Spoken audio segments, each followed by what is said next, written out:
Welcome to the Watching Books podcast. This is the podcast where we talk books that have only been adapted into screen and stage productions. I'm Victoria, I'm Laura.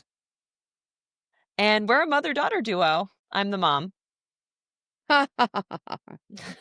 You look great for your age. Thanks. What are you drinking? I'm drinking a Guinness. Oh, okay. It's lost all the head. What are you drinking?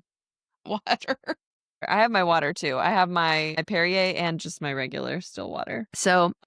But I'm drinking it out of a beer glass that says Kansas. It's not that bad. It's not that bad. So I have a t-shirt and it says Kansas. It's not that bad. And when we went to Maine, we were at Acadia National Park. And when we were there, I wore that shirt there.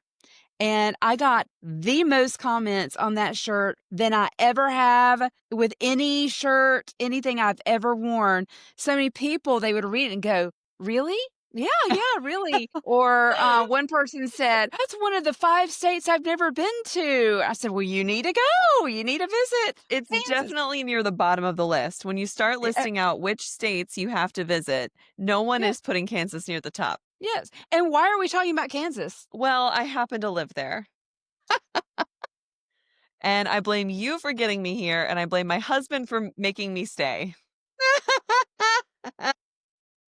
So Kansas, no, it's not that bad. I'm choosing to raise my children here. We could have moved several times, but now we have a house. We just moved to, our new house, and we have a house that I love in an area that I love. And so I just told my husband, as long as we still get to travel and I get to see things other than Kansas from time to time, I'm good. I'm happy. I'm very content here. It's not that bad. And I like Where to are move. you right now, Mom? How come you're not sitting right here with me I know. in my I'm other in matching Tennessee. armchair? I know. I'm in Tennessee. Tennessee. Why is that? 'Cause we're in the Army. Woohoo! And Tell Dad he should get out sooner than he's thinking.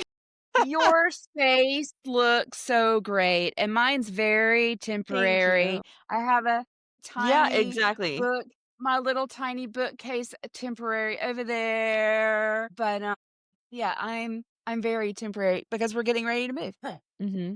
That's the way of the Army. So you'll have a whole new setup eventually. I would like one But that yeah, looks mine's like more permanent because I'm not going anywhere. I just got here and I'm staying. Mhm. So Ray, my husband, and I took days working on all of this. It's the only part in our new house that's complete. I love it. So thank you. It's my woman cave. It's all mine and it's my happy space. So let me see. Before we dive into the book that we're watching this week, what are you reading right now that's not necessarily screen or stage related? Golly, what are you reading? Mother. I always take the And dust jackets off. I have a surprise for you. I'm really Oh, excited. I have a yay. little Okay. present.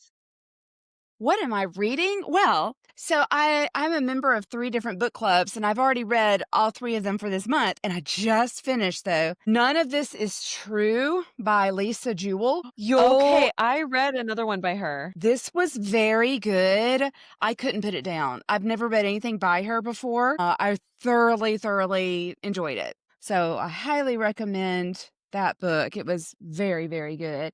And I'm also reading a biography on Bonhoeffer, pastor, martyr, prophet, spy, and he was murdered by the Nazis. I mean, right before the war ended. He was murdered in Dachau.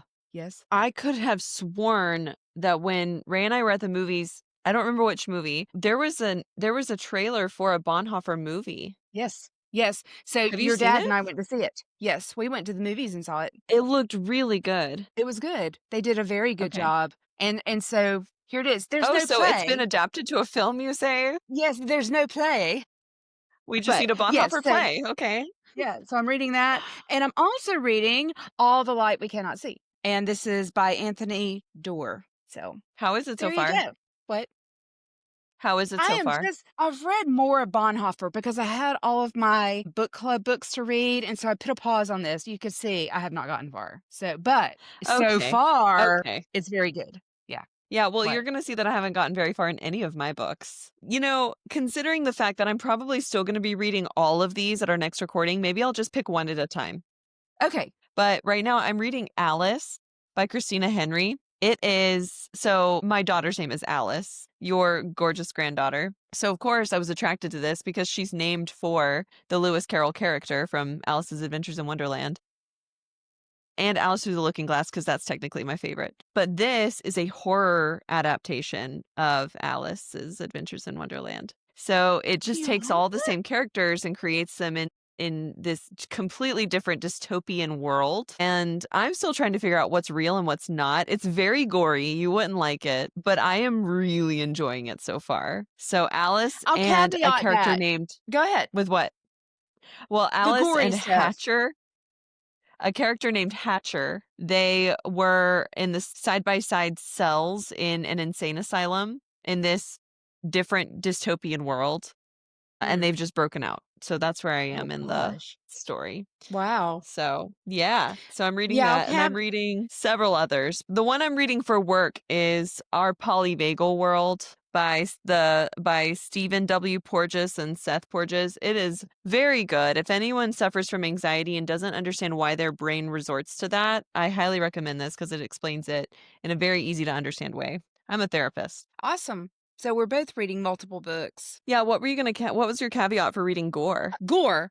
So I used to read it all the time. I read Stephen King. I mean, Stephen King and Dean Koontz were who I read all through high school and into college. I mean, I read them almost exclusively. I just, well, besides classics, I've always read classics, but I loved those books. I've only read 2 Stephen King novels and 1 Stephen King short story. Wow. I've read 11/22/63 and It. I have And read, you haven't read Misery? no, but speaking of misery, So good. you know those $5 bins at Walmart for the DVDs? Yes. I got Misery. Oh my goodness. Wow. So, because I have seen the movie and it's incredible. I They love should it. do that on Broadway, have they? Probably. Well, actually, I have no idea, but they should. It should be adapted to the Yeah, stage. it It would be should. really good on stage. I Small mean, it's one cast, room. very Driving Yeah. Miss Daisy horror. And what are you watching? Are you watching anything fun right now? I just got Miss Congeniality and Miss Congeniality 2 from the What a library. throwback. Yeah, so I watched the first one yesterday, and today I watched the second one. I'd never seen the second one, and so I've never seen the it was second kind of one. fun. Did it hold up? It did. I mean, I I Regina thought you were King. saying no, it didn't. Oh, no, it did. It would the first one is just so classic. You didn't expect her at all, and she was very different in this one. She accepted herself as a pageant contestant, basically. And so it's like, what's going on? But Regina King is in it, and I she love was Regina King. just phenomenal opposite Sandra Bullock. I felt like they had great chemistry and worked really well together. Uh, William Shatner was in it again, and that cute little girl that won Miss United States, she was in it again. And she is in You've Got Mail. Wait, You've Got Mail? Yes, You've Got Mail. She's in that one. oh, She I totally works forgot with William Shatner was in Miss Congeniality. But he's the MC, isn't he? Okay. yes. So So it was good. It was fun to watch again. that's great. What a throwback. I need to see the second one. I haven't seen it. So, my Yeah. life was consumed for, a month with the Karen Reed trial. I was fully invested and obsessed with the Karen Reed trial. Yes. And this was the second trial of Karen Reed. Well, that ended and she won. She was found Mhm. not guilty, which she was found guilty of DUI and that was it. That's a win, a major win. So, and that's as it should be. But then I went down the rabbit hole of watching all the follow-up interviews where her attorneys were interviewing with some of my favorite law tubers. And I'm watching more law stuff, but I'm not as invested really in anything else that's going on right now. So when I have time, when Ray and I have any time to watch anything, we're watching Taskmaster. Oh, yeah. So in between Bluey episodes with our kids, that's what we're watching. Well, it's just me. I can watch whatever I want. That's nice. And you can read 3 of your book club books in 1 month. Yeah, in less than a month, because what today's yeah, yeah. So, I wish I had that kind of yes. time. And I have checked out a book from the library too. I don't remember the name of it, but I think it's The Paris Librarian, maybe. I don't know. Anyway, Well, Paris fits in with our theme this week. it What book are does. we watching? We are watching Cyrano de Bergerac. Cyrano de Bergerac. This might be considered cheating because it's not technically a work of literature, as in it's not a novel, it's not prose. It's a play originally. But if we skipped all plays, we would miss out on so much. We would miss out on Shakespeare, and we would miss out on this and other wonderful, wonderful works. Oscar Wilde. Oscar Wilde. Yeah, Thornton Wilder. Yeah, there are a lot of them.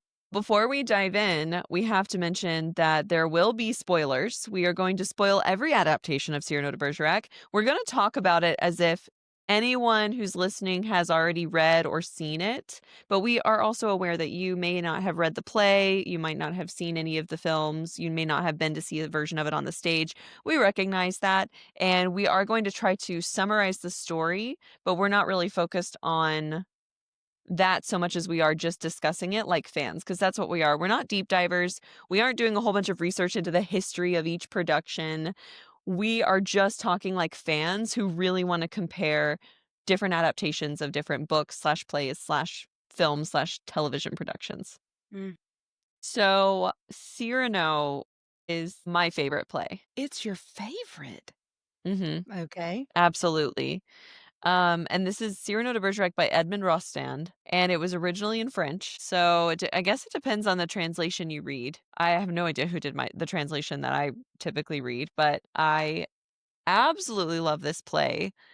I absolutely love it. What are your thoughts on the play? And maybe Why? we Why do should you? summarize what it's about for anyone who Why? isn't familiar with it. So why is it your favorite play? Why is it my favorite? Cyrano is such a perfectly imperfect hero, Hmm. protagonist. So for anyone who doesn't know, this is the main character is a man named Cyrano de Bergerac in time periods. When in France is this set? Do we know? Do you know? Oh, Let me hey. look. I could pull mine up too. Mine's harder to reach. Let's see. Go ahead, talk about it. I'll see if there's a setting in here. Well, it was a long, long time ago in France. And Cyrano is he's a soldier, he's a poet, he's a man among men. He's honestly a perfect protagonist except for his like glaring insecurity. And his insecurity is around one feature that he has, and that's his nose. He has a very, very long nose, and it's comedic, but it's also tragic, the play is. And I think it balances comedy and tragedy so well as romance. It has everything. It has everything. Okay, so this is set in Paris in 1640 and also in 1655. So I was gonna 1600s say the is the setting. 1500s, so I would have been off by, 100 years. We're talking a majorly large nose, unlike anything anyone's ever seen. So this we saw this in a theater. So this is the playbill from the show that we went to see, and obviously he has a very large nose. And this is the actor that we saw on stage. Mhm. Anyway, we'll get Yeah. back. We will get to that. So Yeah, 1600. so I would have been off by a century. But Cyrano, he's perfect. He's perfectly imperfect. So he has every quality that someone would look for in a hero except for his insecurity. And he thinks that despite all his incredible qualities, which are that he's beloved by most, I won't say all, but most, he's strong. He's an excellent swordsman. He's a great soldier. He's a poet. He's excellent with his words. He can charm anybody. He has friends and loyal followers. But he doesn't believe he's capable of the love he wants. He doesn't believe he's deserving of the love he wants because of his nose, An because outward of his appearance. appearance. So And obviously, through that, he completely discounts all of his other incredible qualities because of his nose, his appearance. so obviously, even back then, people had body dysmorphia. They had Of issues course. with their appearance Yeah. and And insecurities. And I think Cyrano recognizes that he could be capable of love, but it wouldn't be the love that he wants. And he Yeah. doesn't think he's deserving of Roxane de Robin because she is the most beautiful, apparently. So in the play, of course, Roxanne is his cousin. Mhm. And We are introduced to her, and she is this stunning lady. And then Cyrano is part of the military, and this other young man comes along named Christian, Christian. and he was gorgeous. So he had the looks, and that's Oh, about we'll all he talk had. about the looks of Christian in later adaptations. That's about all that he had.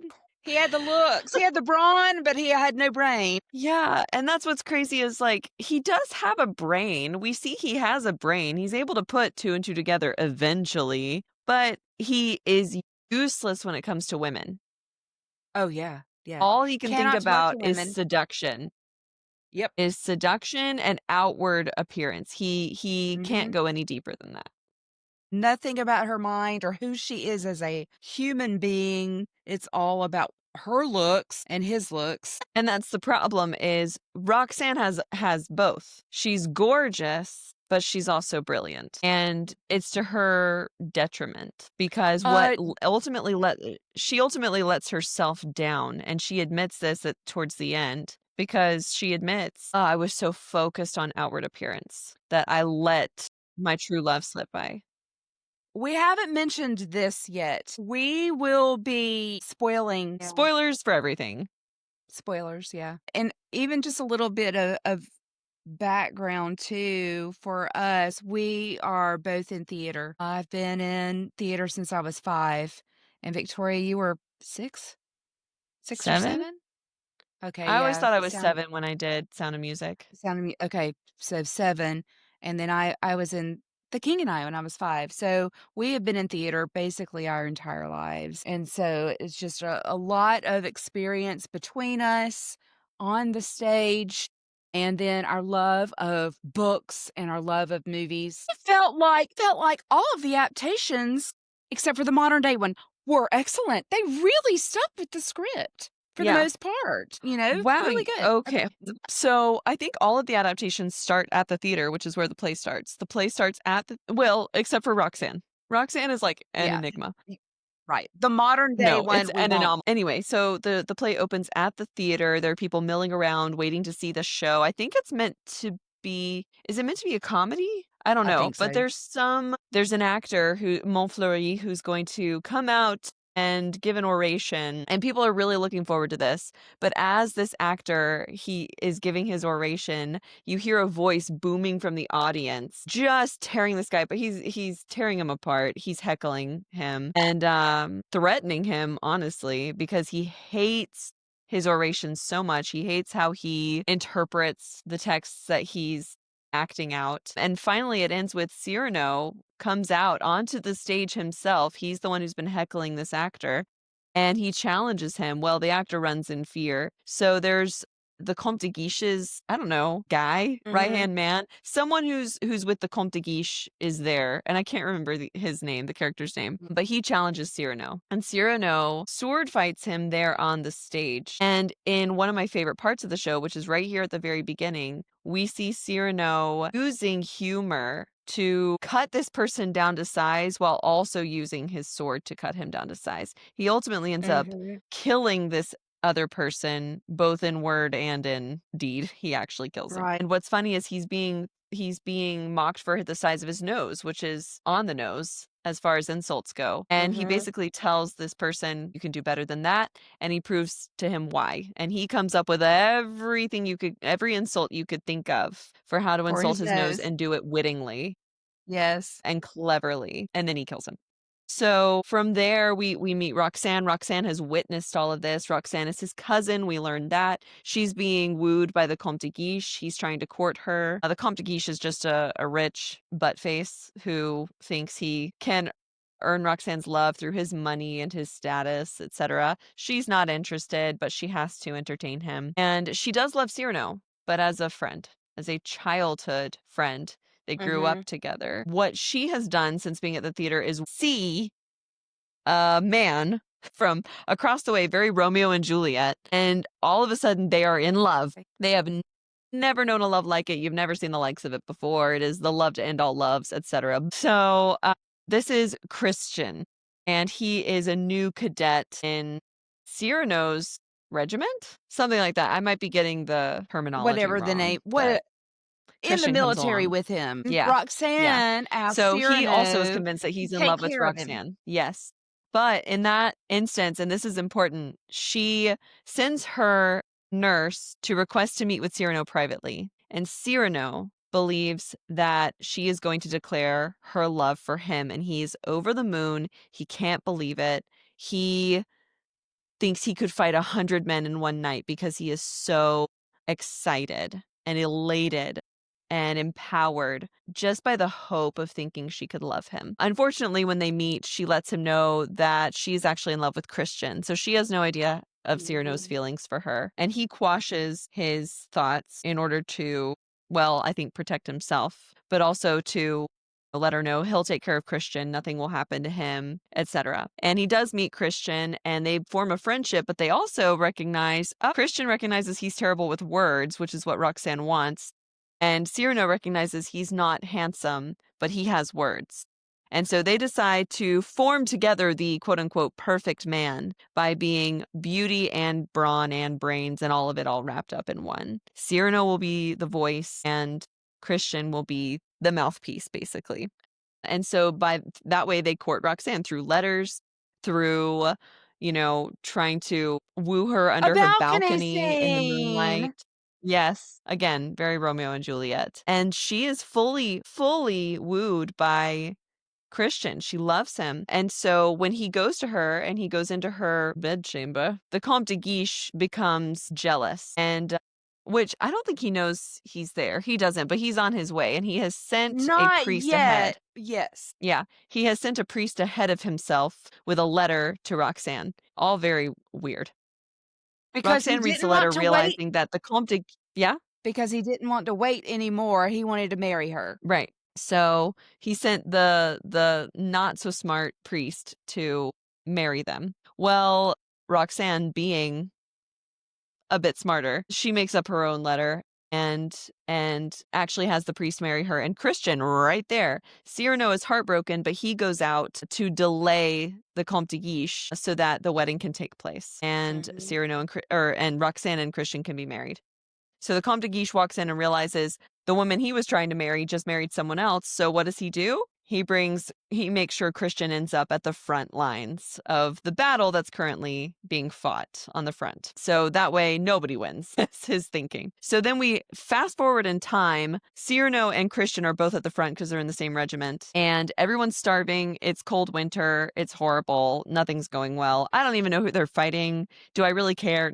No, I don't. Are they fighting Spain? I Do I don't have that know. wrong? I don't I know. have I no have no idea idea. who they're fighting. They're in a war.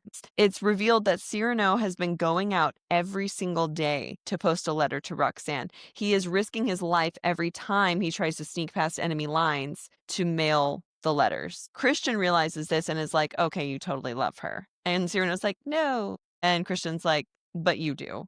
And Cyrano has written one more letter that he hasn't been able to send, and Christian takes that from him.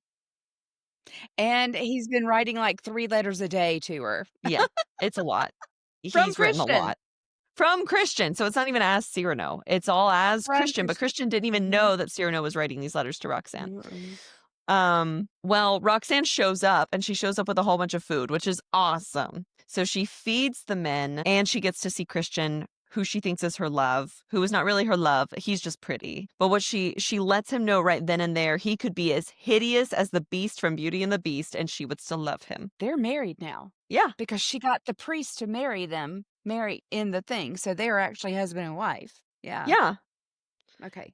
But the problem is that she is married to someone who she thinks she knows, Yeah. and she doesn't know him at all. And shame on Cyrano and Christian for lying to her, but Cyrano feels it's his only way to express himself truly to her because he is so afraid she'll reject him for his And she nose. asked, but she's always asking, talk to me, speak words of love to me. And she wants flowers and all this stuff through the spoken word. And Christian couldn't offer that to her.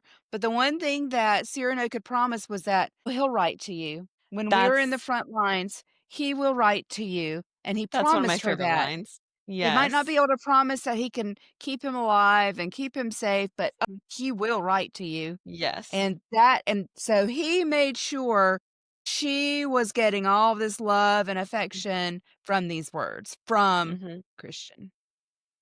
Mhm. I absolutely love that line. It's just so romantic, it's cheesy, but in a great way. I love it because she's as Cyrano and Christian are heading to the front, Roxanne is begging Cyrano, "Keep him safe," and he's saying, "Well, I'll Mhm, try, I can't promise it," and she's saying, "Make sure he eats." He's like, "I can't promise it." "Make sure he writes to me." "That I can promise." And he does. yep, He makes sure, but Christian has no idea that he's writing letters to Roxanne.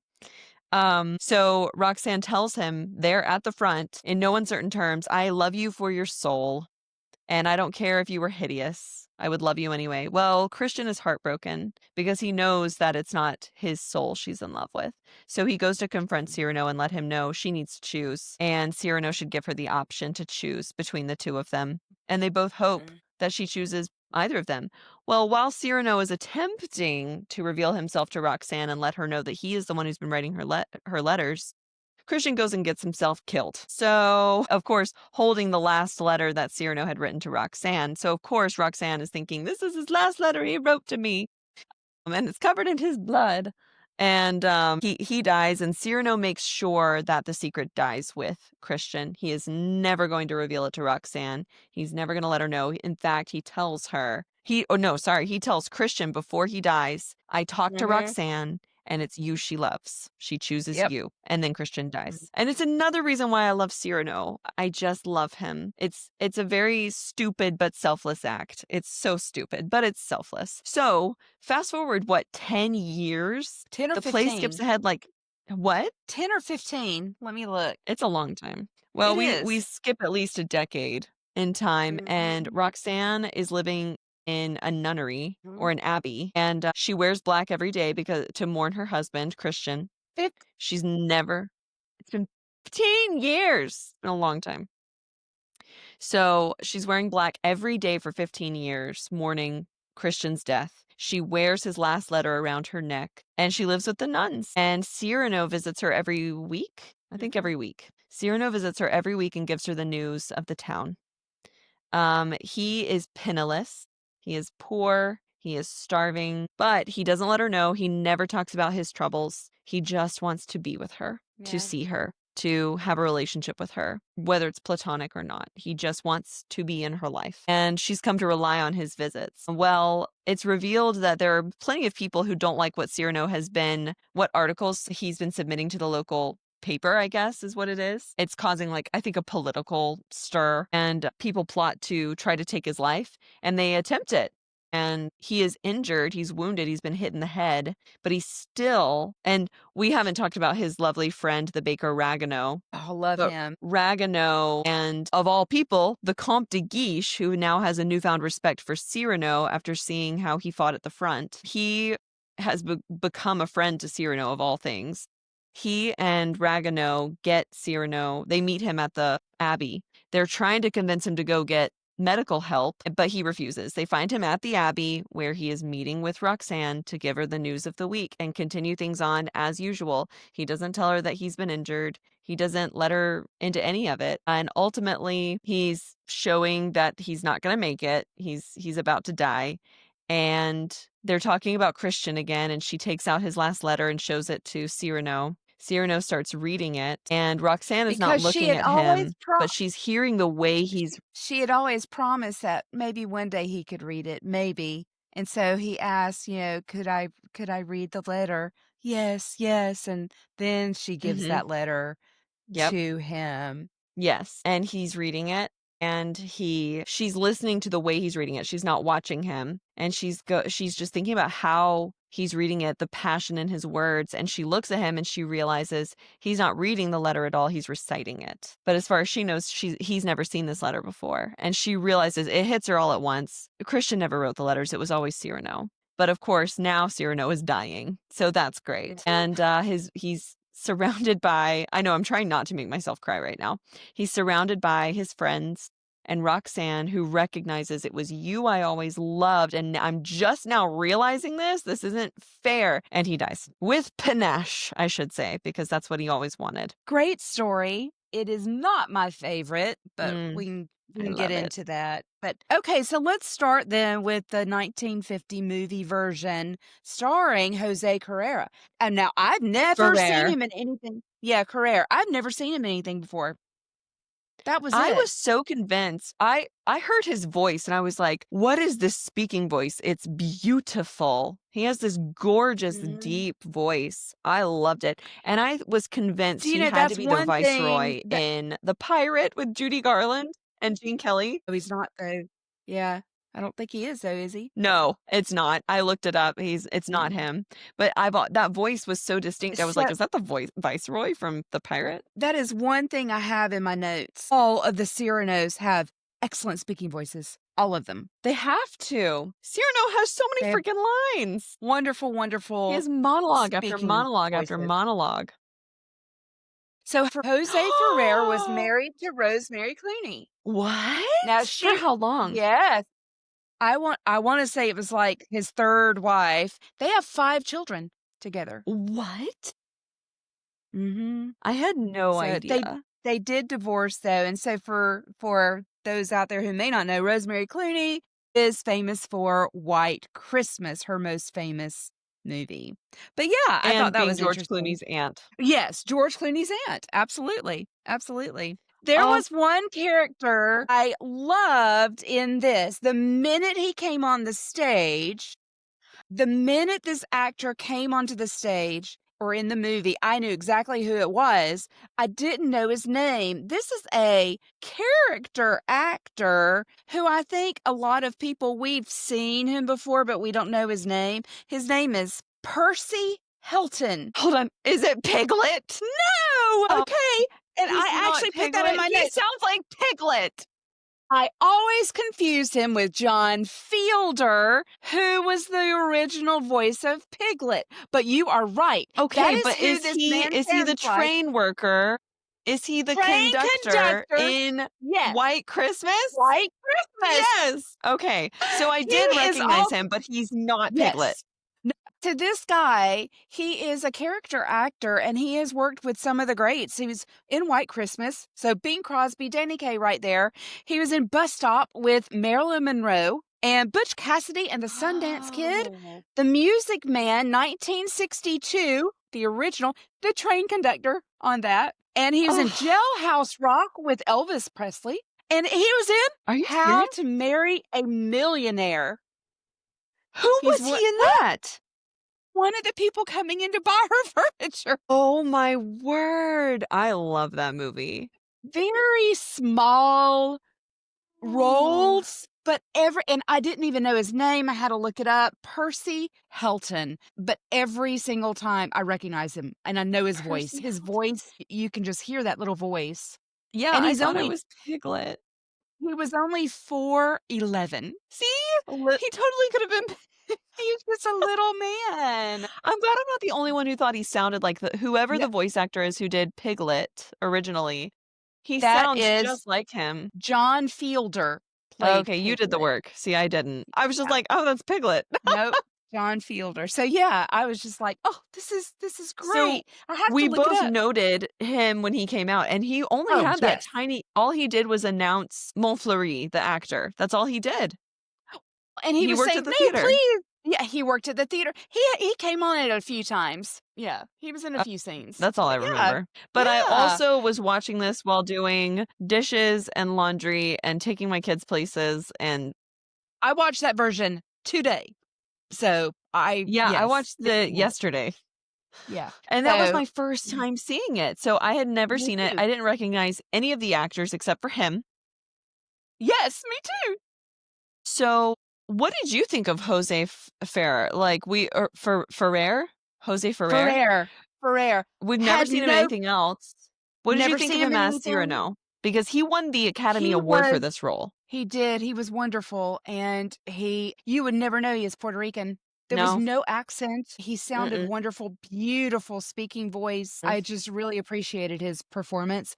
And, Yeah. Roxanne, I appreciated her performance. She made Roxanne real. She wasn't over the top. She was almost understated, but she made her real because that's I'm hard glad to you do liked her because sometimes. I thought she was boring. Well, okay, I find the role of Roxanne kinda boring, so, uh, Yes. You know what? I think Roxanne is kind of a boring character. Roxanne's She very is. I totally demanding. agree. She's Hmm? demanding. She's Yeah. saying, "Speak to me of She love. What words? Give me the words." No, that's she has not very well, that's not high, good. unrealistic expectations. Yes! But think of young women. They do. Young women do typically have unrealistic expectations of love, especially if they've been Mhm. raised to believe, don't settle, you're worth, the best of men when they don't even actually try to work on themselves and Mm. be a good partner. They just expect, oh, yeah, I'm here, so I'm worth it. Yeah. And that's her Yeah. embodied for sure. What'd you think of Christian? Yeah, he was pretty and he did a good job. I There were some of the camera angles that the director, I don't know who the director was. I should look it up because I should give credit. Let me see. The iconic scene, for those who may not have seen this, it is the balcony scene. And there have been parodies made from this balcony scene with someone whispering the words to say to the other person who says it to the woman looking out over a balcony. And Mhm. we saw someone do this in the Brady Bunch, an episode of the Brady Bunch. You stole my bit. Tell me, go I for had it. a whole section for Cyrano de Brady. Go for it. No, I wanna go back to what we were talking about. I was just looking up the Okay. director. Yes, go for it, the director. So Michael Gordon chose some shots of Cyrano and Christian where they're either one of them is in profile and is looking at the camera straight on, or they're just very near to each other and they're not necessarily looking at each other, but they're having a conversation discussing what they're going to do about Roxanne. And I thought the camera angle choice for those types of scenes were so fascinating because you're seeing two men who are both so self-centered in getting what they want that they're not even really talking to each other. They're just speaking aloud how this plan could work in their favor, each of their favors. And nobody is thinking about the truth and that maybe Roxanne should just be told what's true. Maybe she should Yes. just be allowed to get to know both men and they should both accept that they could be rejected. Like rejection And is a maybe possibility. she should have been allowed to make her own choice. Exactly, that's just it. She should have been Mhm. allowed to make her own choice, but I liked that camera shot because it's like, "Oh my gosh," it really set up that they're not even thinking about each other, and they're not even thinking about Roxanne. They are both so focused on their own thing, they're not even looking at each other. They're just talking, and they both just happen to be thinking the same thing, which is, "We can work together to create the quote unquote perfect man and fool Roxanne into thinking she knows who she's in love with." And I really liked that camera choice. So good job, Michael Gordon. But Christian, And yeah, he was pretty. He acted well. He was he fine. did. That's And all the you really need balcony as scene. Christian. You brought up the balcony scene when we kind of talked about a little of this yesterday after you had seen it, and how we saw it as it should have been. We didn't hear Yes. Cyrano. And he's whispering so softly to Christian. We only heard Christian speaking the words. And so we heard what Roxanne did. That was done so well. No other Mhm. version has done it that way. Yeah. None. You see Cyrano gesturing, but you can't even hear what he's saying. You only hear what Christian is saying, which is what Roxanne would be hearing.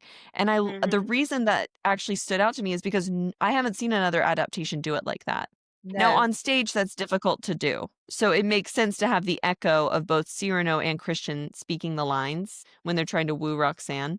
But in other film adaptations, you can full on hear in the loudest of stage whispers Cyrano giving Christian the words to say and then Christian repeating them. And Mhm. it's always driven me crazy, but I just sort of accept it. But seeing this version, the 1950 version of all things, it came first. They should have gotten their playbook from them. It was done the way it should have been, with Yeah. Cyrano gesturing and barely being able to be heard to the audience member who's viewing the film. It should Mhm. only be for Christian to hear. That's the whole point. And I think it It dumbs was the I audience down to assume that they don't realize that those are Cyrano's words. Oh, yeah, definitely. So I enjoyed that version a lot. I thought it I was did too. very I well was done. pleasantly surprised. Oh, I thought it was going to be campy, and it wasn't. It was now beautiful. I did find it interesting the way they had Cyrano attacked. It was the horse in the carriage. Yes.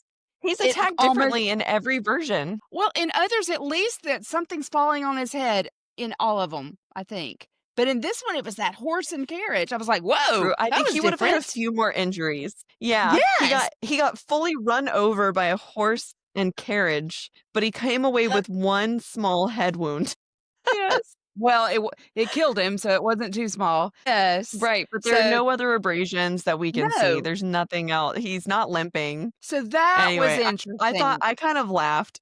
It just made me I don't go, think that was "What?" So, but and to I me thought too, it all was in all, also like it was good. watching the physics of that shot. You see the horse and carriage coming at him, and you see his face, and you see, like, the arms go up, and then he, like, dives toward the carriage. Anyway, I was like, I don't think that's how that works, but I will overlook it. It was a beautiful film. I loved it. I loved it. Mhm. I wish I had seen it earlier. Let's talk about the next one. The next one is actually Roxanne from 1987. Really? So this is a take on Cyrano de Bergerac, but they called it Roxanne. And it's set in And 1987.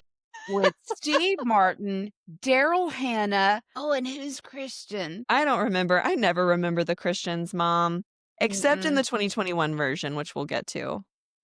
He's beautiful. He's the best Christian. So I introduced you to Roxanne when you were in high school because I grew up watching it and I saw it in the 80s, probably in the theater. So tell me what you thought about seeing it. Yeah, so this is one of those where you introduced it to me in high school. You introduced me to tons of movies, as your father did with you. So you were just carrying on the Mhm. family tradition. But this is one of those where very early on into the movie, I could tell that you hadn't seen it in a long time. Because the language, the innuendo, the raunch was not typically the kind of movie you would have just introduced me to. And like every family No. has their own rules about what's okay for, their kids and like you Yeah. have to know your kids, etc. But this is for us, this was not one of those movies where you would have been like, we're just going to sit down and enjoy this together. No. So coming away No. from that, like we watched it and I don't remember enjoying any of it. I didn't enjoy it like I thought I would. It was the one thing I got out of it. Steve Martin, his Cyrano was so happy. He was a very happy man.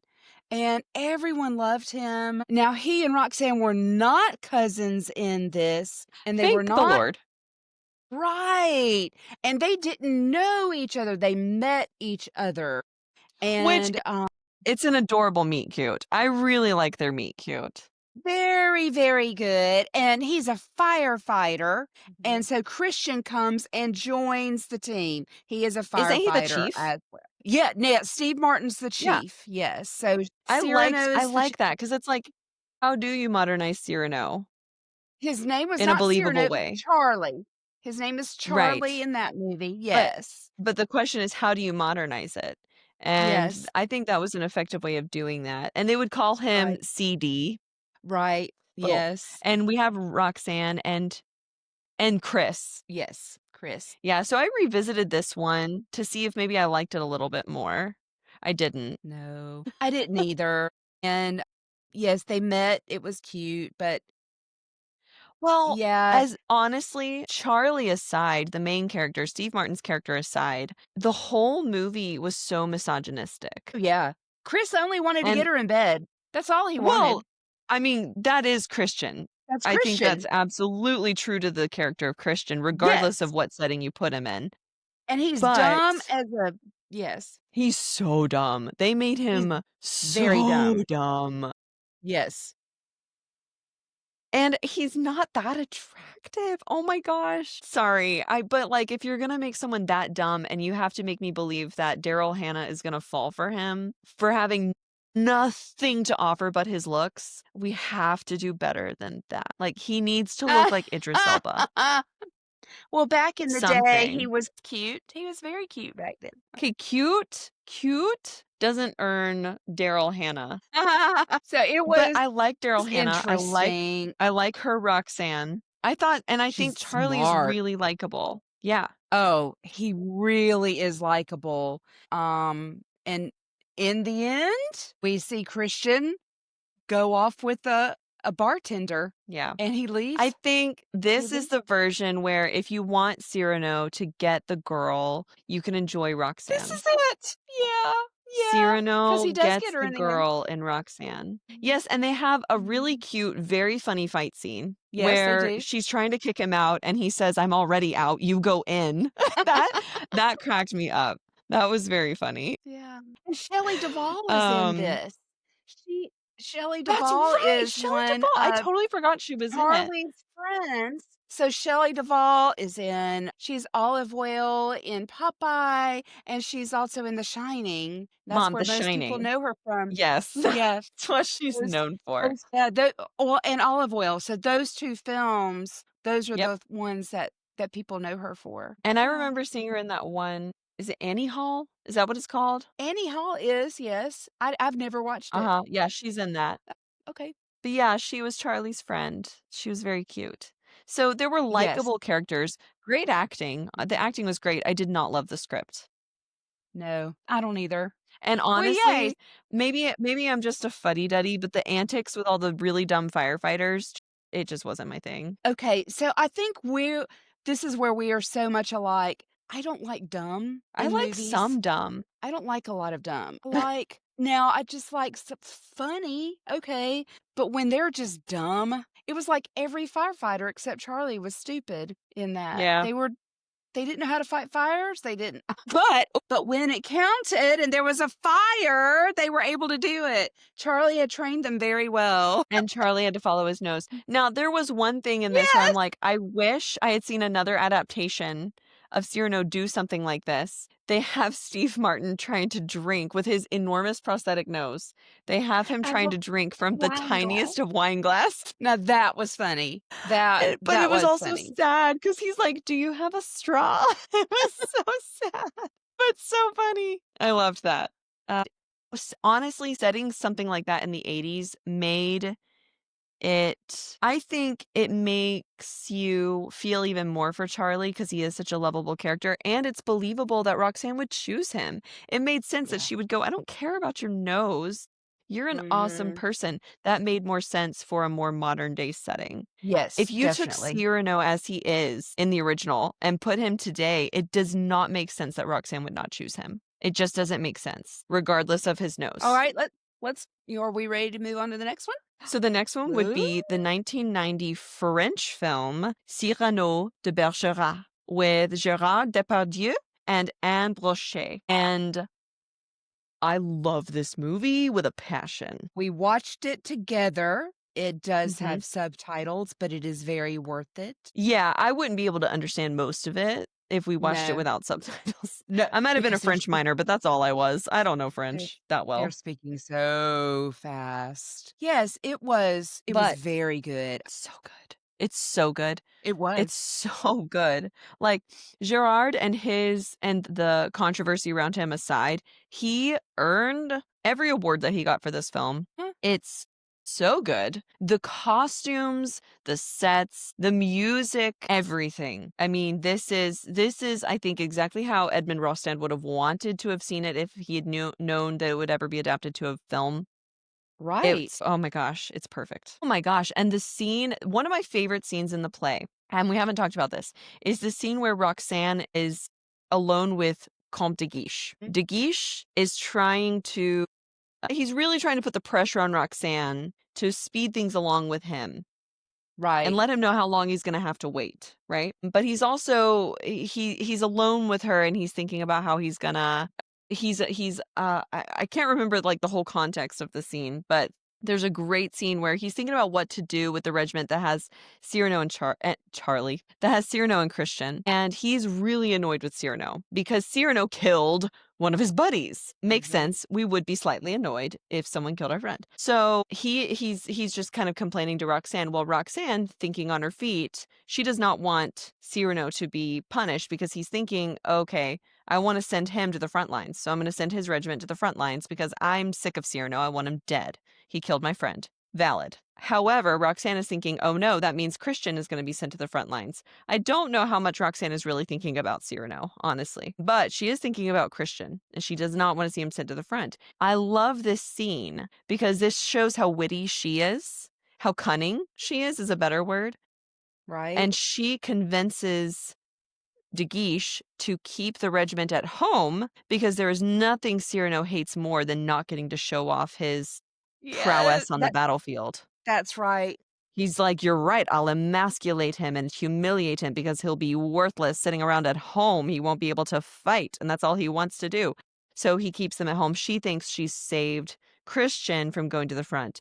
And then, of course, De Guiche gets his revenge by sending him to the front after he realizes she's married Christian. But anyway, that scene between the two of them, it's fun to read, and it is so much fun to watch. And in the 1990 version, I can't understand most of what these two actors are saying. I'm having to read subtitles, but watching them and their acting choices, it's my favorite version of this scene that I've seen. I That's love it. neat. It's funny, it's clever, it's really fun to watch. And her choices as Roxanne are perfect. His choices as De Guiche are perfect. It's just I love it. I love this scene. Hmm, that's You can good. see you can see them forming their thoughts. You can see them Mhm. both thinking through how things might play out if they get what they want, and it's just perfect. You can see her hating him, but also having to win him over and flirt with Mhm. him, and they both do such a great job. I absolutely love it, and you don't need to know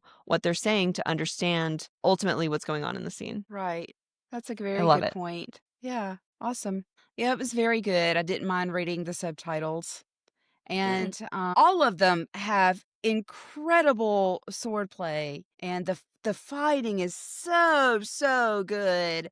You don't see that as much in Roxanne. He does fight off a couple guys, and he's holding either a tennis racket or badminton racket, and so he's fighting them with that, but, all in all, the sword fighting is so good in these films. It's very, very good. I think it would be entertaining Mhm. for any men to watch. Very, very good. Yeah, and this has the correct timing. I really think it's, like, the truest to the source material, this version. Yeah, and it's in Although, I mean, French. 1950 did well, but I honestly think the 1990 version was the truest to the source material. Yeah, and when he's not he has something thrown the logs fall on his head. Yes, there's, like, Yes, lumber that falls on his yes. head, which leads to his death.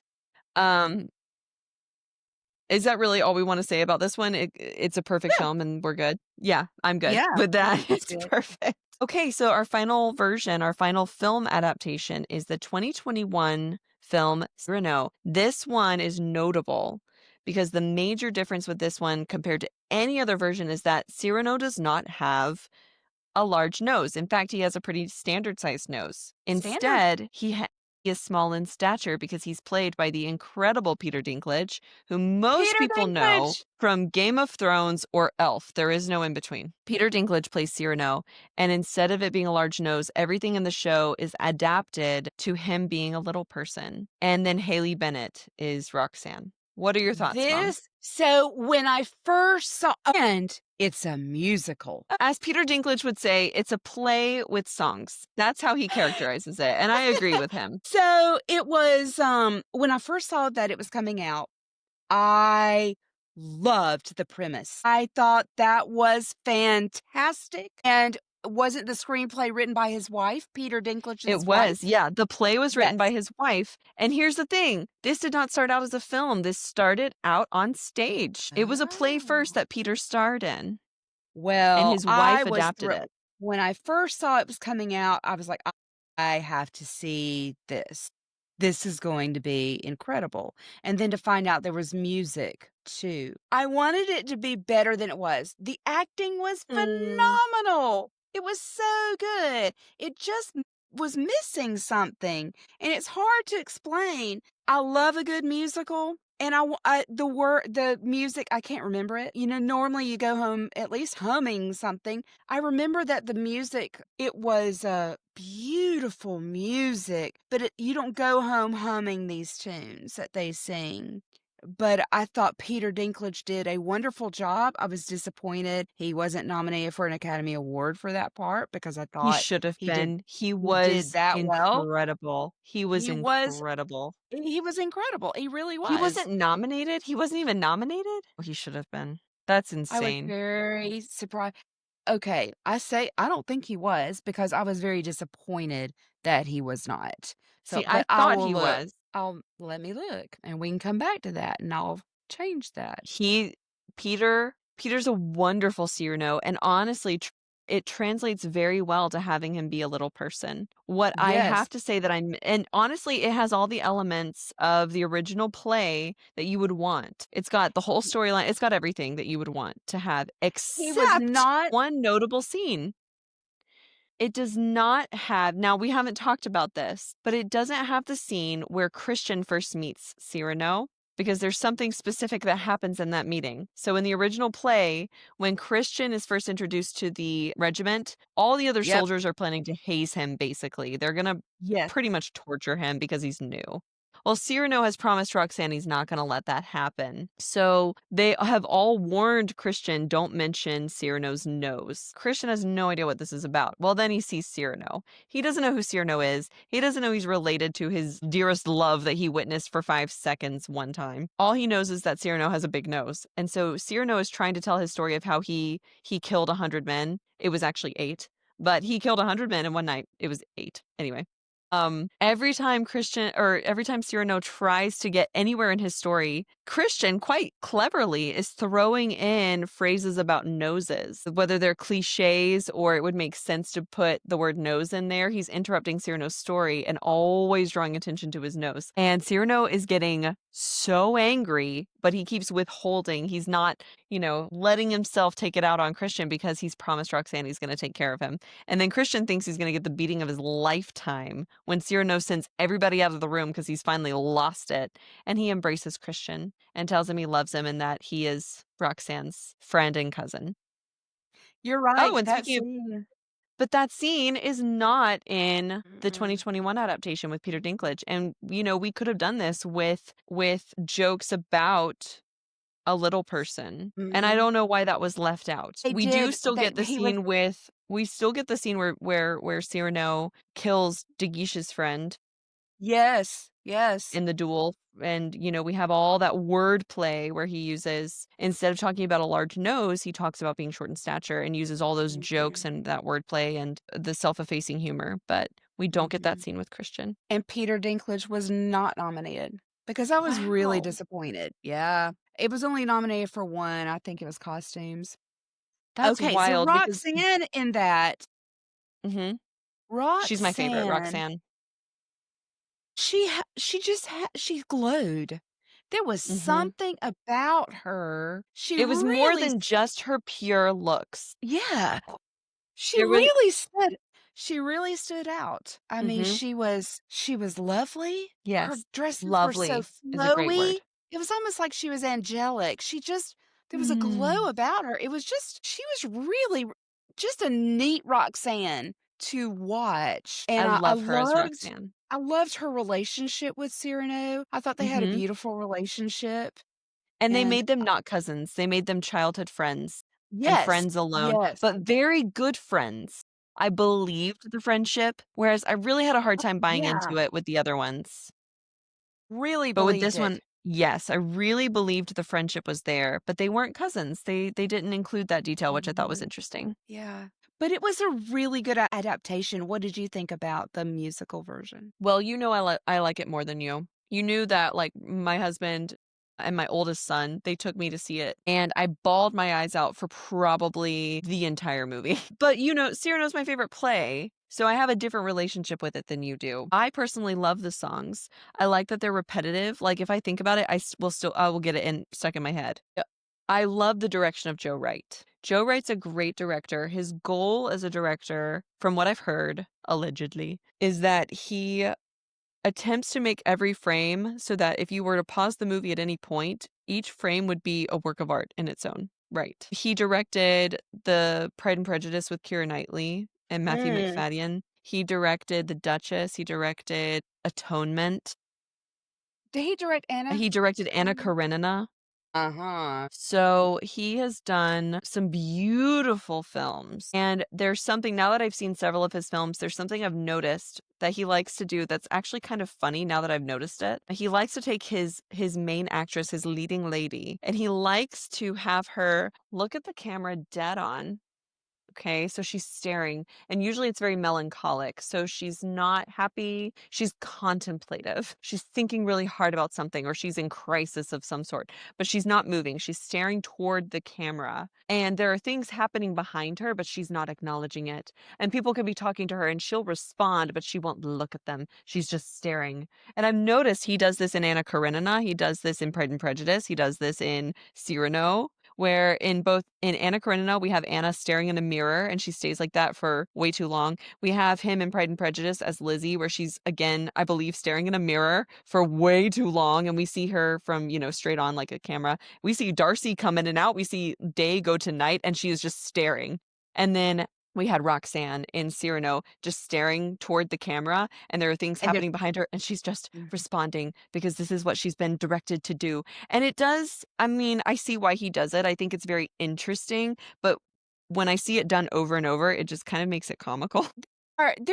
There's stage directors who like to create a masterpiece on stage. I did The Merchant of Venice in college, and our director, he liked creating beautiful scenes. And I had one, and it may not be Mm. beautiful to do for the actors, but I was Jessica, and her love interest was Lorenzo, and we had this huge staircase that came down. He had us lounging on this staircase, and of course, I'm in this period piece dress, and so it is flowing over down the stairs. We're in the middle of the stairs, and my dress is flowing down, and we are saying lines from that position. Not And it comfortable at all, sounds but it sounds was gorgeous. it's beautiful, and I have a picture of it. It ended up a full Mhm. page in the yearbook because it was a And it's a beautiful stunning. picture. And so, shout out to Jake Barrow, who is my Lorenzo. And yeah, it was a beautiful picture. And so, it is nice when directors will take that time to create a masterpiece, Mhm. something that is just so aesthetically beautiful to look Yeah. at on the screen Yeah. or stage. Yeah. It doesn't have to be realistic. Mm. It can be stylized, and that's Yeah. one of the things I like about Joe Wright's work, is it's just Mhm. beautiful to look at. We'll get to Pride and Prejudice. That'll be an episode all in itself. His version of Pride and Prejudice is not my favorite. Not my favorite. It's beautiful. It's visually pleasing because it has Keira Knightley. It's And hard to do Matthew. anything, and Matthew McFadden. It's hard to do anything with Keira Knightley and not have it be visually pleasing. Yeah. But I like that he used the swordplay as sort of a dance, like when he has all the soldiers Yes. practicing their sword work, and it was like a dance. I I thought the colorization was beautiful. I mean, it was beautiful. It was just beautiful, and I It think, was if beautiful. I remember right, at the very end, they don't after Christian dies at the front, and now Roxanne is going to the Abbey, she's living at the Abbey. I think it's only been, like, what, a year? 5 years? It Oh, hasn't it been a wasn't as long. You're decade. right. It You're wasn't right, as it long was at not. all.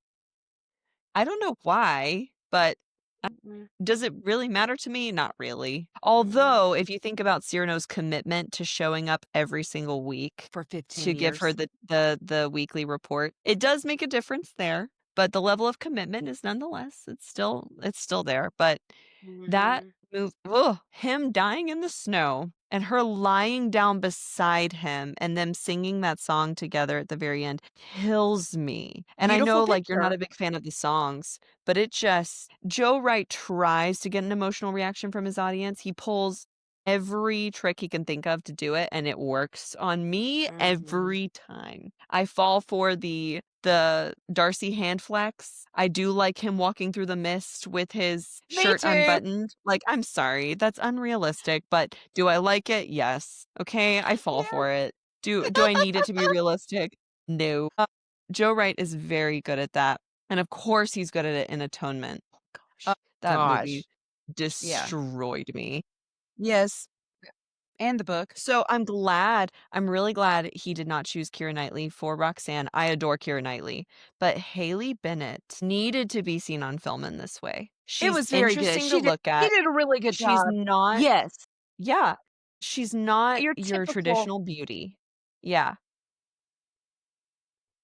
but I loved her in Yeah. this movie. And I will say, her scene with De Guiche, as I was mentioning before, the scene Mhm. between Roxanne and De Guiche was comparable to the one that I love from 1990. Their I scene think so together is so too. good. You could And I need see to the shout wheel out De Guiche's actor. you could see the wheels turning. Mhm. De Guiche, I know this actor, that's why I wanna Ben Mendelsohn. I think he's Australian? Oh, yeah. Yeah. He is. He's Australian, and okay, I know he's been in so many things, including Rogue One and Ready Player One and The Dark Knight. What? He's been in a lot, but the only thing I can think of that I remember him from other than Cyrano is Captain Marvel. He plays an alien. Anyway, he nails it as De Guiche. Mhm. It's Okay. good. Now, can I just throw out, like, really one random mention that I have? Oh, absolutely. 1950 version of all the screen adaptations that we have. Mhm. 1950 is the only one that does real credit to Lebray, Cyrano's friend in the regiment, and Mm. I think his commanding officer. I'm not positive about that though, but Lebray. Yeah, I don't know either. Yeah. 1950 version is the only one that actually had him as a solid character that stays with Cyrano Mhm. throughout, gives him solid advice, and recognizes Mhm. Cyrano for the qualities that he has, which is who that character is in the play, the original Right. work by Edmund Rostand. So It's that's almost like that's who Shelley Duvall's character is in you're Roxanne. right. Yes. She's almost Yeah. like LeBray. She's LeBray. But we don't see that in 1990. We don't see that in No. 2021. He's in the 1990 version, Isn't but that he interesting? he doesn't Yeah. have that he doesn't Mhm. have that role, that rich role. Right. So, Hmm. Yeah. which screen adaptation did you enjoy the most? I can't believe it. I think I like Jose Ferrer's. It's wow, it's so good. It really impressed me. It was very good. Well, I didn't have to read subtitles. I don't mind reading them, and I know that the French one is incredible. It was truly incredible, but I really did enjoy 1951. It was very good. And It and really surprised me. and Gerard Depardieu, he was nominated for the Academy Award for that, and I think he was the first actor to be nominated for that for a foreign film. Uh, I think it's the first foreign no, wait. The actor for Part a of me foreign I yeah, film. but also I think it's the first foreign film that won Best Picture, but maybe I'm thinking but I thought Parasite was the first one to win. Hold on, Oh, I let me thought look. Life was beautiful. Oh, Life is Beautiful. Hold on, let me Life is look. No, it just won for Best Costume Design. It was right, it did nominated for Best Actor, you're right. yeah, he was Dang. nominated. I think he was nominated for it, and he's gotten the first nomination for Best Actor from a foreign film. Well, it's gorgeous. It is.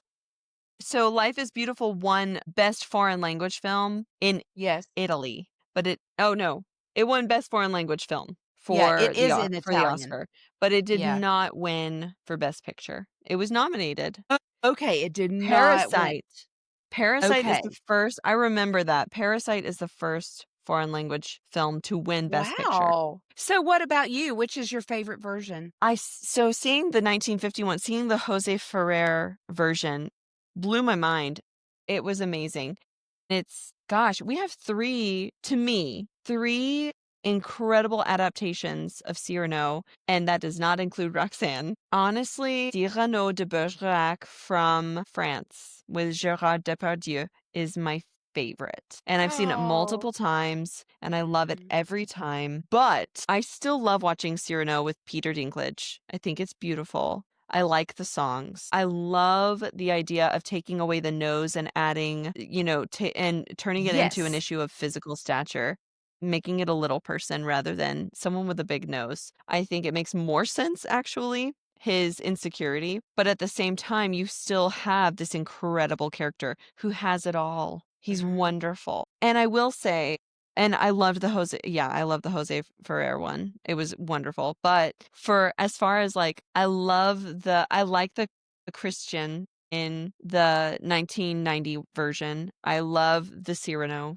and I love the Roxanne. I think they're all great. And that makes a big difference to me. Plus, I love Yeah. DeGuiche. But my favorite Christian is in Cyrano from 2021. I think he has the best character too. And I do think he's more than just looks, but he doesn't know what to do with it. And I think he wants to love Roxanne for more. He just doesn't know how. I think that Right. is more believable than him just being beautiful and shallow. Yeah. So he's my favorite Christian. Would you ever want to play Roxanne? No, I would want to play I Lebray. played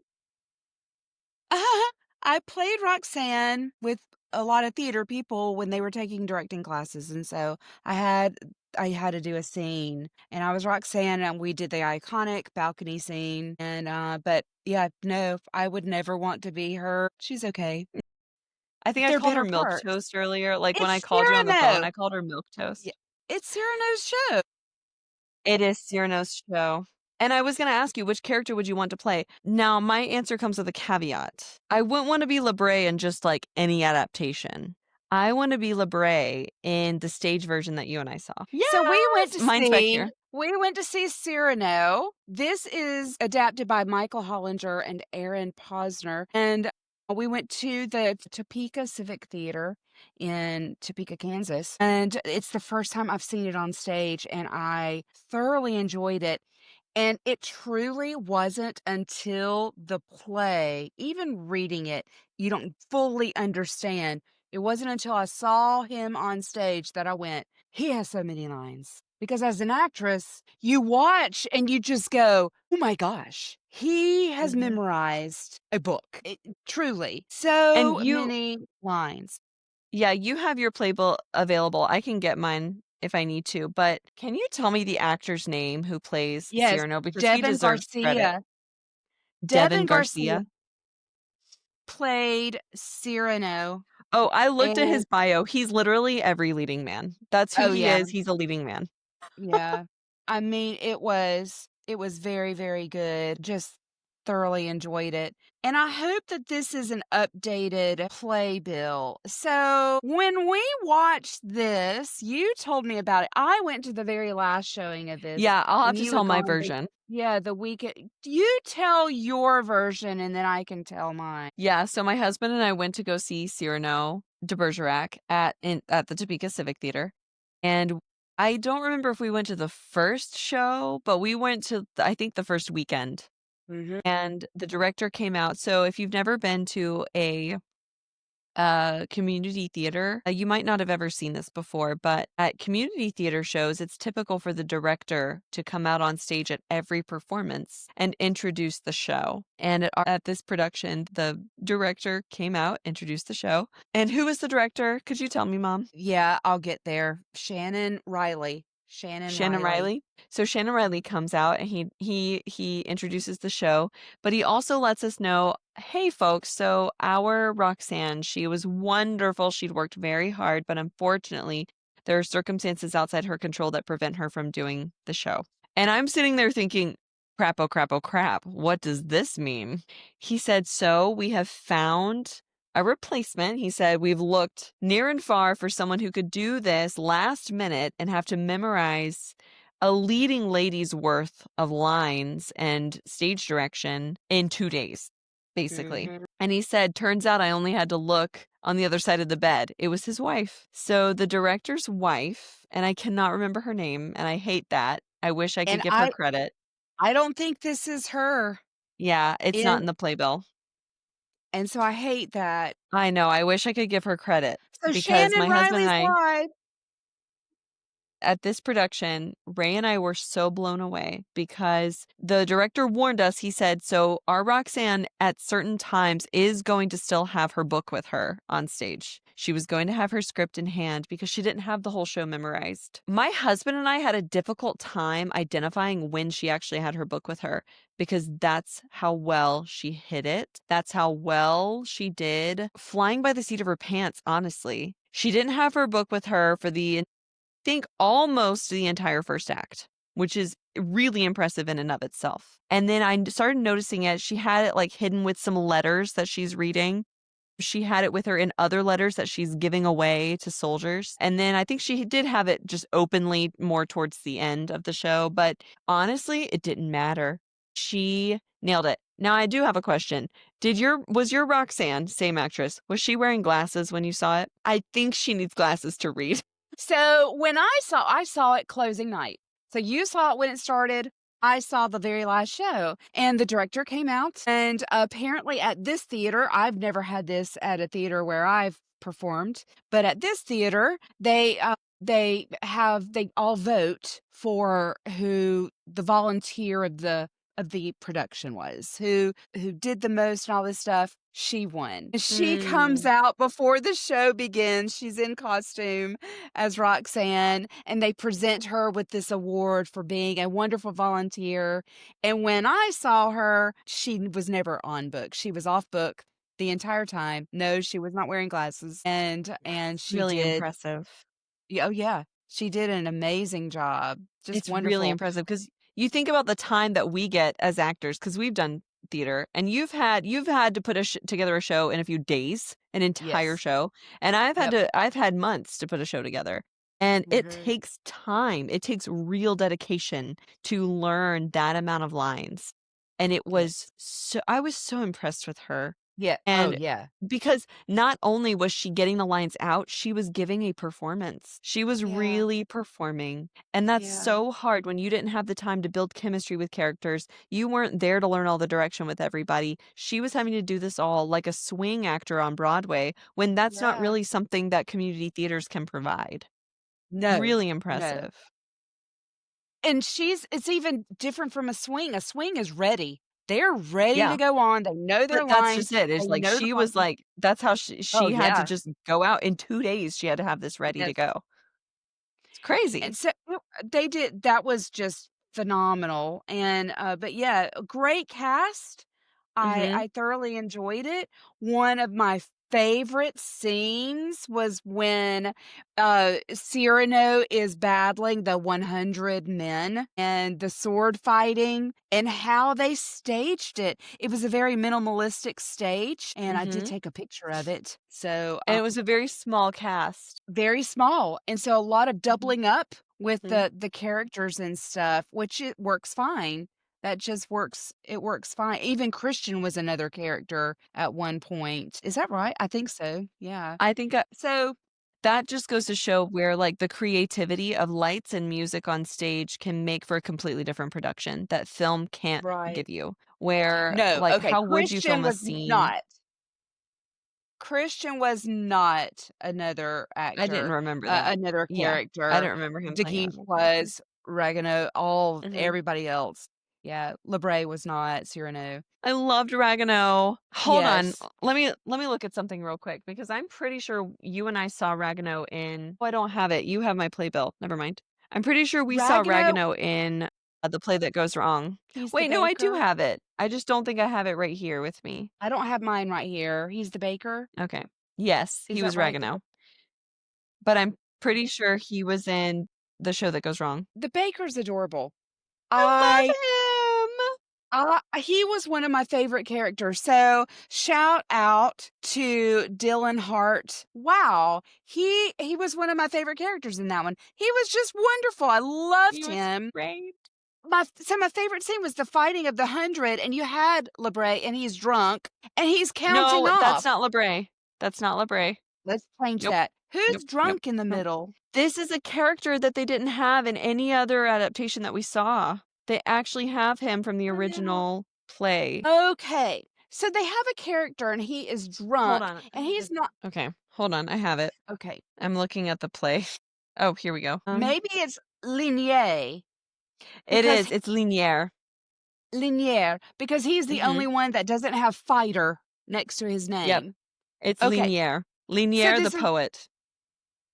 He's there's a the drunk. character named Lignier, and he is sitting there drunk, not helping Cyrano fight at all, and he's counting as all of these people come along to battle Cyrano, and he goes, "Whoa, 1!" He's back there drinking, and Cyrano, "Battle, battle, battle," and they turn the lights low, and you hear it, and it comes up, it goes, 15! And it Mhm. goes all the way to 100, and I thought they did 100. such a wonderful job with that. It was I very l exciting. The Yeah, sword play on stage was so good. They did an excellent job with that. I agree. I loved that scene. It was so much fun, and it was more entertaining to watch on stage than it would have been in a film Definitely, with the way they did by it. far. And I Mhm, like that they had Linier. We never got to see Linier in other adaptations. He mhm. was in They did have him in the 1990 version. He doesn't stand out as much. He was so comical on stage. And the Oh, actor who played yes. him was great. He was hilarious. Wonderful. And Wonderful. having him use the lantern, because he was the Mhm. lantern carrier for that scene, it was so good. Yeah, But it they was. actually had Cyrano kill 100 men, which doesn't actually happen. In Mhm. the original play, he's actually surrounded by actors and actresses who are so excited to witness him battle a bunch of people, and he's got a whole band with him. There are a bunch of musicians following him. It's basically a parade as he goes Yes. out to confront these men, and ends up killing 8. And even then, he downplays it because they're telling the story the next day, and they're like, "We heard you killed 8 men," and he went, I thought it was 7. But I like that they actually had this scene where he kills 100 men. It was so entertaining to watch, and, Oh, it just it went was to show loved it. Cyrano could do what he wanted. The hopefulness he had that Roxanne would love him led him to be able to do that. I loved it. It Yeah. was so entertaining, and the actor who played Cyrano, incredible. Wow. I He was mean, so good. Ragano, well, I loved Ragano, and Ragano is me lovable in any adaptation. Ragano the baker, who is one of Cyrano's friends, we haven't really talked but much about that him, but he's a great stage character. version, I loved him. He was one of my favorites. He stood out. Mhm. Mhm, Yes, mhm. he did. Very And, much so. Roxanne stood out to me, not necessarily because her character was written a way that made her memorable, but because the actress herself and what she managed to accomplish. Knowing what I know about memorizing lines, I was so impressed with her and that she was able to pull that off. Mhm. Christian, he was good. He was Christian. He's what you need from a Yeah. Christian. That's really all I can say about it, and that's not on him. He It's just oftentimes he's Christian. had a very blank face at times. It's hard to look vapid, and he did a very good job. Yeah. So I really enjoyed seeing that, and I came away with the same thought that you did, which is how do you memorize that many lines that Cyrano had, that many monologues in one show? Holy And cow. that's It why was it's really called good. Cyrano. Yeah, I loved it. So, which character would you want to play in an adaptation of Cyrano de Bergerac? I'll If you just could play watch. anybody. Really? You wouldn't want to play anyone in this show? Hey, I'd do Ragueneau. Ragano was fun. I'd be a Now, baker. honestly, I don't think I'd wanna play anybody unless it was LeBray in the stage adaptation that we saw. Mm. I really liked him, Yeah. and he was good in the 1950 movie, but Mhm. anyway, let's change direction. So you have a lot more stage experience than I do, and I can't say that I've ever had an experience that I can remember like this, but have you ever had an experience where someone in your show couldn't be there and you had to scramble to find a replacement? No, I don't think so. No, I mean, I can think of, it wasn't my show though, but do you remember one of the characters dropped out in Sister Act? One of the male characters, they had to scramble to find somebody to play him. Yep. Um, and It I was, mean, I rem like her ex-boyfriend. yeah, so it does happen. But Mhm. I don't know if it was a scramble, but I did South Pacific, and the guy who was playing Lieutenant Joe, he dropped out, and they had to find somebody else to play him, but that was decades ago, but that's the only one I can think of that's Yeah, the happened. only thing I can think of, and wasn't a scramble at all, this was done at a leisurely pace, but it was the Mhm. actor who was playing Boo Radley in To Kill a Mockingbird dropped Oh, out, and it was yes! very early on in rehearsals, so it wasn't a big deal, and they ended up having your husband, my father, come in and play Boo Radley. So To Kill a Mockingbird, for those who don't get Boo Radley, yes, To Kill a Mockingbird, Yep, and To Kill a Victoria was Mockingbird. Scout. You were I was 8 or Scout, so 9? I got to do that scene with my daddy. Yeah. 'Cause How old we were you? 8 literally or 9? Boo Radley has, like, 1 scene, and that was Oh, but with me. he has a major scene. Yeah, so he has, like, 2 scenes depending on the adaptation you do. We'll save it for the podcast. Save it for the podcast. We'll save it for We'll when we talk do that about one, because we Yeah. can do To Kill a Mockingbird. So, there have been a lot of parodies of Cyrano de Bergerac, right? We see this where you've got I think you mentioned this. There are we'll have an actor under a balcony whispering to another actor who's giving him all the words to say to someone who's listening, right? And that's a parody of Cyrano de Bergerac. My favorite version of this is in The Brady Bunch in the episode titled Hands Cyrano de down, Brady. It is one of my all-time favorite Cyrano de Bergerac. It's one of my all-time favorite Brady Bunch Brady Bunch. episodes. I love it. So in this version, you have I don't remember the character's name, but you have the actress playing her is Gretel from The Sound of Music. Little baby Gretel is grown up and she's in the Brady Bunch. And Peter, the middle Brady boy, is in love with her. But he has no confidence. And she has a crush on Greg, the oldest Brady boy. Can't blame her. I get it. And so Peter and Greg come up with this plan, this convoluted plan because they've been reading Cyrano de Bergerac. They've been studying it in school. He's like, "We'll do Cyrano de Bergerac." He's like, "You give me the words to say and I'll say them." And so Greg and Peter try it and it goes horribly wrong. There are hijinks and we've got Marcia in a wig pretending to be Greg's ex-girlfriend. Like it's just so crazy and I love it. I love every second of it. I love that episode. The Brady Bunch is so underrated for those, who didn't grow up with it. Oh, that one is classic. It's so good. I think that Peter Brady has some of the best episodes of the entire show, the He ones that does. focus on him. I He don't know does, but why that ha honestly, I love that episode for Greg because Greg acts so out of uh, character in that episode. It's so funny. it is great. So, so good. Yeah. Yeah, Okay, love yeah, it. we So definitely needed there to are talk about other that. like yeah, there are other, variations of that you see in pop culture, but that is my favorite on the nose Cyrano de Bergerac callback, where the whole By Brady Bunch far. episode is focused on Cyrano de Bergerac. Yes. So I funny. love it. It is definitely worth a mention. Yep. Absolutely. So I have a gift for you. Okay. I got I it. may have to put my It's for Cyrano. Oh, So I okay. was on Etsy and there's an artist who did I think they're watercolor, these watercolor bookmarks of Cyrano. Can you Look. see him? Oh, it's And Roxanne. beautiful. They're And I beautiful. was I was gonna keep one for myself and give you one, and I stared at them, and I thought, well, I have to give mom Cyrano, so I'm stuck with Roxanne. But I really want Cyrano, but I can't just give mom Roxanne, so I just got you your own. So I have yours. I love them. Those are You're gorgeous. welcome. I love them too. So to shout it out, Very it's pretty. Some Little Good on Etsy. That's the shop name. Oh, And some they're little beautiful, and good. she gave me a free gift. Let me pick it up. I got a free Okay. shop gift. It's this little watercolor print that says "The Bluebird Carries the Sky on His Back" by Henry David Thoreau, Oh, look and I how don't know if you can see it, pretty. That but is so there you go. pretty. Yeah. I know, I love Wow. it. So I got that as a That little is gift. beautiful. Some Little I Good don't have on anything Etsy. fancy like that.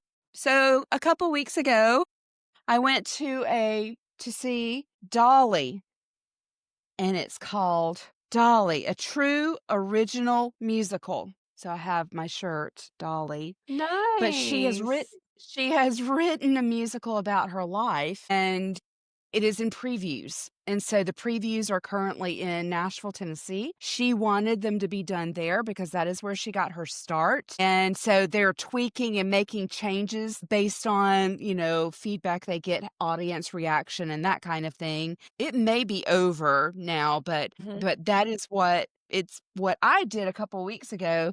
And I'm trying to get magnets at Broadway shows, but they're very hard to find. But Dolly had one. And so I had a little Aw, Dolly magnet to add that's to my awesome. collection.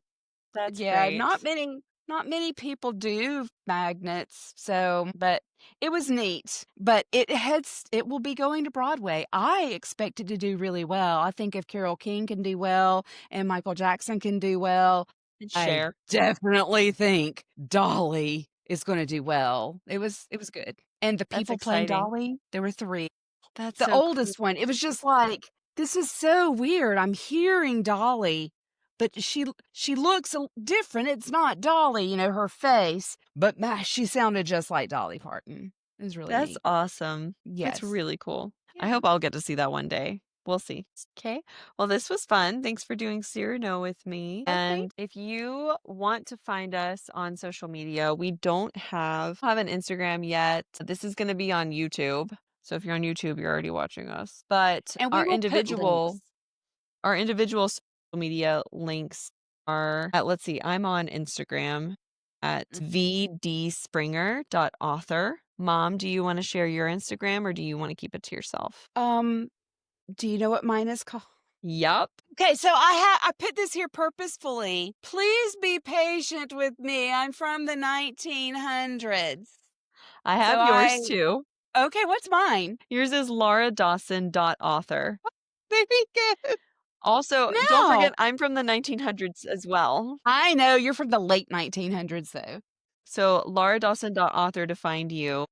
And now, why do you have author in your name? And why do I have author in my username, I Mom? was gonna ask you the same thing. So, Oh, I am an well, I'm aspiring. trying to write a book Yeah. and it's going really slowly. Me too.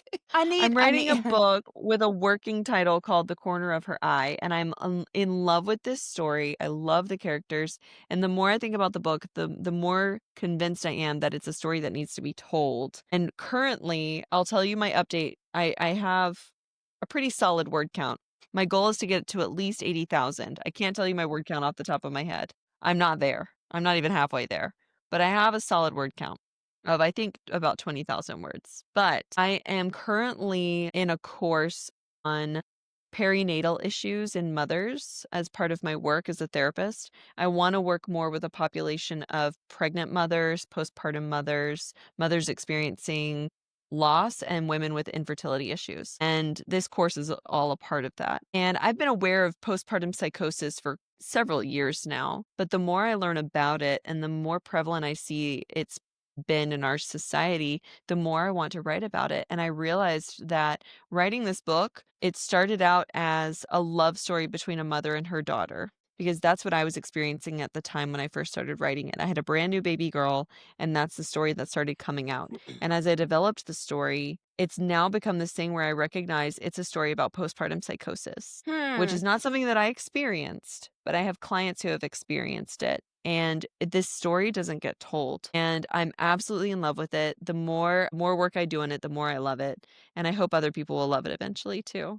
I think it has started off very well with a bang. Thank I'm you. very excited to read more, so I've read some of it. I Yay, thank am currently writing as well, and, so we are aspiring authors. My word count is not as high as yours. Mine has ended up being I had no idea it would end up being this. I think it's gonna end up being some historical fiction because whenever Victoria would ask, how's your book going? What are you working on?" "Oh, I'm researching." And then one day you went, "Mom, you're writing historical fiction." "No, I'm not." "What are you always doing?" "Researching." I have Yep. found some really interesting things. I cannot wait for other people to learn about things I did not know about. And so it's starting in the 60s and it will run through the 80s the 1960s to the 80s. And I'm very Mhm. excited about that. And I wasn't born until the 70s. So it's before my time. So I am having to do some research. But I'm enjoying it, and I think hopefully it's gonna be good. I guess we'll see. You keep your cards closer to your chest than I do about what you're writing. I know a little bit more than what you're telling, and it is something I can't wait to read. It's so much more than what you're describing right now. It's going to I haven't be, even described anything. no, you really haven't. It's going to be a gorgeous, Oh. heartfelt story. It's going to be heart wrenching. Yeah. And I can't tell your story for you, so I'm not going to give anything away, but it's so much more than what you've described. I definitely hold my cards. You've only read the very first page. I've read literally one page, and it's not fair, woman. I have given you whole chapters of my book. I guess I read them and I go, gosh, I don't even know if it's good enough to share. And mine is, gosh, I read mine and Yes. I go, oh, that's cringy, but I send it anyway. Maybe as I write a little bit more, I will get a little more confidence. Okay, so Your that is what first I need to page was do. incredible. I read it going, this is the start of a fully formed novel. That's not fair. This My isn't a first first page. draft. Well, it's the first page only, so there you go. My first page has a Well, quote from Kennedy, president. Oh, he wasn't even president then. From JFK. So there you go. How can it go wrong? well, we brought this up because what's one of our goals with this podcast, Mom? We want to encourage each other to continue writing our books. And by spilling it out here, say, look, we're writing, maybe have a little accountability and push us to get in there and to continue to work on our books. Yeah.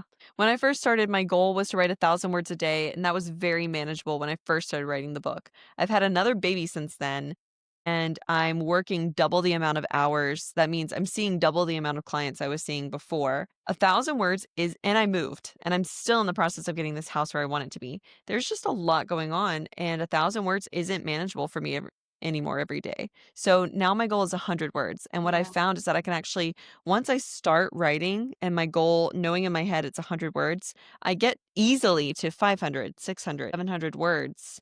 And I know that I've hit my goal and I can stop. And I don't feel bad that I didn't reach 1,000. I actually feel great because I did more than 100. And even if all I get is 101 words, I'm happy with myself because I met my goal for the day. I do not have the same excuse you do. My husband is deployed and I'm by myself. Now, I was in Kansas with you for several months, January to like June, and I did 2 plays while I was there. All right. Well, thank you so much for joining us in our conversation about Cyrano de Bergerac. Please remember to join us next time and follow us on social media. Please, if you haven't already, please subscribe, like, and hit that notification bell for our YouTube channel. And if you want to engage with us in the comments, please do. We want to know what your favorite parts of Cyrano de Bergerac are. What's your favorite adaptation? And what do you want to see us talk about in the future? Remember, we talk books that have been adapted to both screen adaptations and stage. So we do both. Yes. Let us know in the comments what your recommendations are and what your thoughts are on Cyrano. And we will see you next time when we Watch books. Bye. more books.